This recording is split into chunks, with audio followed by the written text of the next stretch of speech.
हम लोग स्वर्ण रजत के व्यापारी हैं और मैं पहले भी 2 बार चुनाव लड़ चुका है यहाँ से। और कुछ तो साजिश रही और कुछ जो इस बाज़ार की व्यवस्थाएं हैं, जिस प्रकार से इस बाज़ार को चलाया जा रहा है, एक मुख्य बाज़ार होने के बाद भी इस बाज़ार की जो दुर्दशा है, जो यहाँ की सफाई व्यवस्था है, अन्य बहुत सारी जो यहाँ पे कमियां हैं। सर मैं एक आपको रोकना चाहूँगा कि एक प्रश्न है कि क्या 2 कर्मचारी पूरे क्षेत्र का सफाई कर सकते हैं क्या? नहीं, वो क्योंकि 400 दुकानें लमसम इस मार्केट में बनी हुई है, तो क्या 2 कर्मचारी पर्याप्त हैं आपके इस क्षेत्र के लिए? नहीं, वो पर्याप्त तो नहीं है, मगर क्या होता है कि संस्था का जो फंड का जो अवेलेबिलिटी रहती है उस हिसाब से भी कई बार संचालित करनी पड़ती है। क्योंकि इसमें क्या होता है कि जो पूर्व अध्यक्ष है, शायद उनको या तो कलेक्शन में कोई कमी रही हो, नहीं, इसके वो लिए एक दावा करते हैं कि हमने पूरे कोटा शहर का मूल्यांकन करें तो सबसे कम हमें उसका डेवलपमेंट का पेमेंट हम ले रहे हैं। वो उनकी जगह शायद सही हो सकते हैं, मगर जिस तरह की सफाई व्यवस्था होनी चाहिए उस प्रकार की व्यवस्थाएं नहीं हैं। और जो यहाँ के लोग जिस प्रकार की अपेक्षा रखते हैं, इतना बहुमूल्य बाजार होने के बाद भी वो उनको सुविधाएं नहीं मिल पाती है। लेटरिन बाथरूम वगैरह जो है वो ऐसे हैं कि आप जाओ तो नाक बंद करनी पड़े, आए दिन कुछ ना कुछ कमी, कोई टूटी टूट गई, कोई क्या हो गया, इस तरह की व्यवस्थाएं रहती है बाज़ार में। सुरक्षाओं की खामियां भी यहाँ पर देखने को मिली है। सुरक्षा की खामियां तो मैंने आपको इसका विषय बता दिया ना कि भाई सब काम अर्थ से चलता है, बिना अर्थ के नहीं चलता है। तो इसमें पूर्व कार्यकारिणी का जो रोल है वो मुख्य भूमिका में है।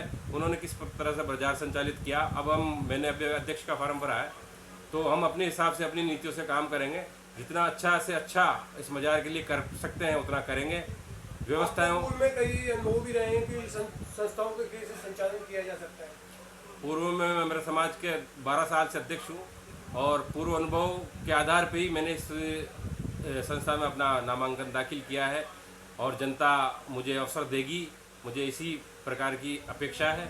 और यहाँ के लोगों का जो मेरे अपने प्रति स्नेह और आशीर्वाद है, पूर्व में मुझे अच्छा स्नेह मिला है और इस बार भी उससे अच्छा स्नेह मिलेगा और मुझे काम करने का अवसर मिलेगा। निधि के साथ हमने अध्यक्ष का फॉर्म भरा है और लोगों से अपेक्षा है कि स्नेह और आशीर्वाद मुझे मिलेगा। और कुछ कहना चाहेंगे आप? जब चुनाव जीतेंगे तो उसके बाद आपका क्या रूल वो रहेगा? चुनाव जीतने के बाद में सबसे पहले तो इस बाज़ार की व्यवस्थाओं में सुधार, जो किस प्रकार का सुधार चाहेंगे आप? जैसे सफाई वगैरह का है, इस बाज़ार का जो जिस तरीके से जर्जर अवस्था में है, इसका कुछ जो सुधार हो सकता है वो करेंगे। और इस बाज़ार को दुनिया का मतलब इस शहर का अच्छे से अच्छा मार्केट, हाईटेक मार्केट बनाने की इसमें हम प्रयास करेंगे। ये सर्राफा जो बोलते हैं कि सबसे बड़ा आड़ोती का बाजार है और हुआ करता था, इसमें यहाँ की जो व्यापारियों की आपसी जो फूट है उसके कारण इस बाज़ार की दुर्दशा हो रही है। व्यापारियों को ध्यान रखना चाहिए कि कौन व्यक्ति इस समय दे सकता है, कौन व्यक्ति इसमें सुधार कर सकता है, उसको चुनिंदा। कुछ गार्डों की भी कमी यहाँ पर देखने को मिल रही है।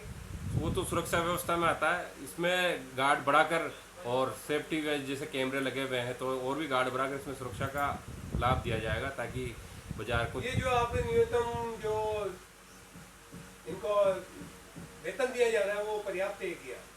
वेतन पर्याप्त है, कोई ऐसी बात नहीं है। ये तो अपने आप काम करने वाला जानता है कि उसको कितना वेतन चाहिए, वो किस लायक है, किस श्रेणी में आता है। तो जैसा आप व्यक्ति बाज़ार में ढूंढते हो उस प्रकार के मिल जाते हैं, तो ऐसा कुछ नहीं है। तो बाज़ार की अपनी अपनी व्यवस्थाएं हैं। मैं भुवनेश कुमार सोनी।